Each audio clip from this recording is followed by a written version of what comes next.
এবার আমরা কোটিপতি হয়ে যাব। তুই না, শুধু আমি। যা শালা নদীতে ডুবে মর।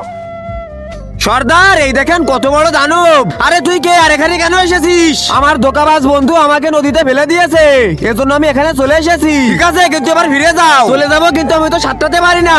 এক কাজ করো, তোমরা আমাকে একটা নৌকা দাও। নৌকা তো দেবো, কিন্তু তার আগে তুমি আমাদের একটা কাজ করে দাও। কি কাজ? আমাদের সাথে আসো, দেখাচ্ছি। আজকে আমি তোদের সবগুলোকে খাবো।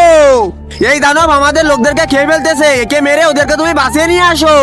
ওদেরকে বাঁচিয়ে নিয়ে আসতেছি, তোমরা নৌকার ব্যবস্থা করো। ঠিক আছে, এই দানবকে গুলি করে মেরে দেই। এই বন্দুক আমার কিচ্ছু করতে পারবে না। আরে বাপরে, আমি ভাগি এখান থেকে তাড়াতাড়ি। তোমরাও সবাই ভাগো। আরে ওই, আমি তোমাদের লোকদের বাঁচিয়ে নিয়েছি, এবার তুমি আমাকে নৌকা দাও। এই যে তোমার নৌকা। কিন্তু তার আগে তুমি যদি আল্লাহকে ভালোবাসো তাহলে এই ভিডিওতে একটা লাইক আর চ্যানেলটি সাবস্ক্রাইব করে যাও। আর যদি শয়তানকে ভালোবাসো তাহলে লাইক সাবস্ক্রাইব করার দরকার নেই। দেখি তো এটা আবার কেমন নৌকা। আরে শালা, এত ছোট নৌকা আমি কিভাবে যাবো?